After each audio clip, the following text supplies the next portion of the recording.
apa yang terjadi jika Indonesia lolos Piala Dunia. Indonesia sekarang sedang berada di kualifikasi Piala Dunia.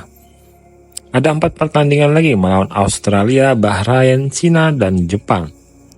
Sebelum ada sebuah negara yang baru pertama kali masuk Piala Dunia, yang sangat membuat pengaruh besar untuk negara tersebut, dan negara tersebut adalah Pantai Gading. Sebelumnya, Pantai Gading mengalami perang saudara secara bertahun-tahun, hingga ketika Pantai Gading masuk Piala Dunia untuk pertama kalinya, negara tersebut langsung damai. Waktu itu, Pantai Gading sangatlah hancur. Rumah-rumah masyarakat sudah hancur akibat perang. Banyak korban berjatuhan hingga bertahun-tahun. Namun, ada sebuah keajaiban dari perang tersebut. Perang tersebut berhenti akibat Pantai Gading masuk Piala Dunia tahun 2006. Drogba, seorang legenda bola Chelsea, berlutut dan berpidato yang menggetarkan seluruh rakyat Pantai Gading dan disiarkan secara langsung di TV nasional.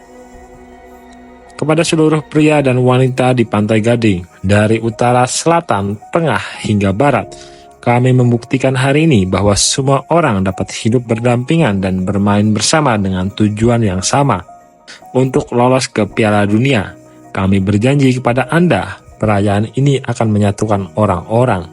Hari ini kami mohon berlutut. Satu-satunya negara di Afrika dengan begitu banyak kekayaan tidak boleh berperang. Tolong letakkan senjata Anda dan adakan pemilihan.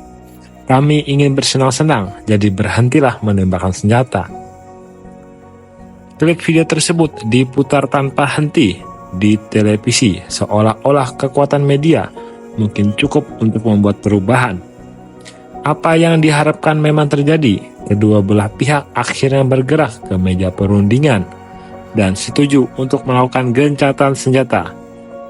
Ini merupakan kisah yang heroik dari seorang sepak bola. Semua pemain Eropa Pantai Gading tidak lupa dengan kampung halaman. Generasi emas Pantai Gading yang digawangi oleh Drogba, Kolo Toure, Emmanuel Eboe, Didier Jokora, dan hingga Yaya Toure punya satu tujuan, menyatukan kembali negaranya. Kisah yang sangat heroik. Lalu bagaimana jika Indonesia masuk Piala Dunia yang mayoritas masyarakatnya sangat cinta bola? Yang pertama, akan ada perayaan besar di mana-mana. Para pemain timnas akan diarak keliling kota. Hal ini karena menjadi sejarah untuk pertama kalinya untuk Indonesia. Pak Erick Thohir akan mendapatkan pujian di mana-mana karena segala keputusannya sangatlah tepat dalam mengganti pelatih. Keputusan tepat yang diambil Pak Erick Thohir dalam mengganti pelatih menjadi pelatih Kluivert ternyata membawa dampak luar biasa bagi timnas Indonesia. Kemenangan yang diraih membawa kebanggaan dan semangat baru bagi seluruh rakyat Indonesia.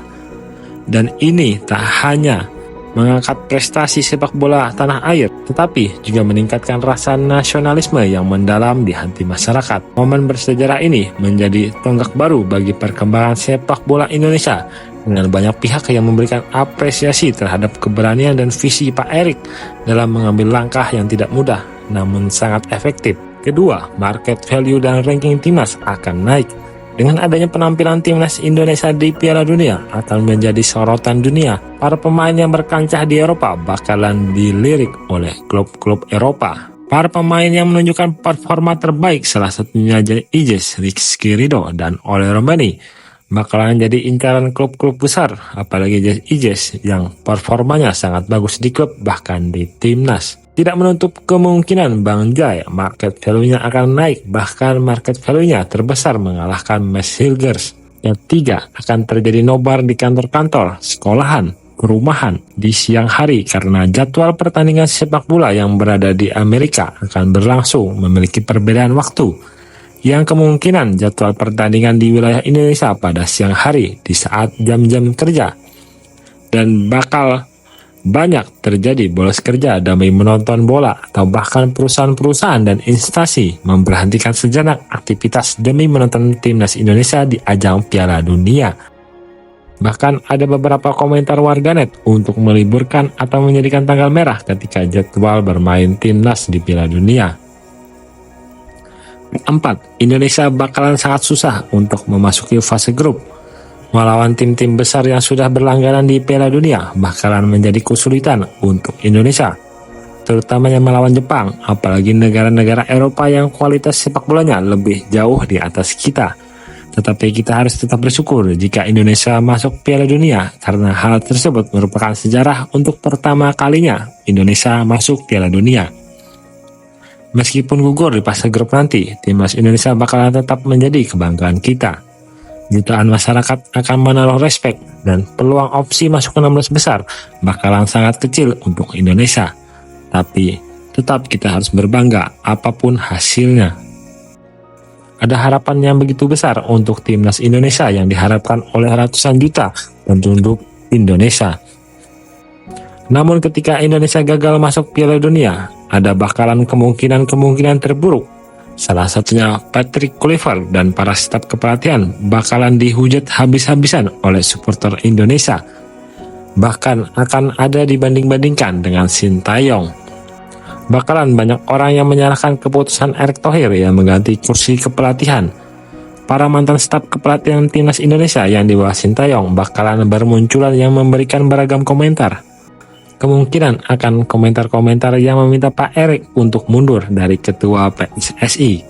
Dan ini adalah puncak dari resiko terburuknya. Kalau bukan Pak Erick yang memimpin proyek timnas ini, tidak bakalan mungkin timnas bisa sehebat sekarang. Namun semua itu hanyalah opini. Masa depan masih menjadi misteri untuk kita.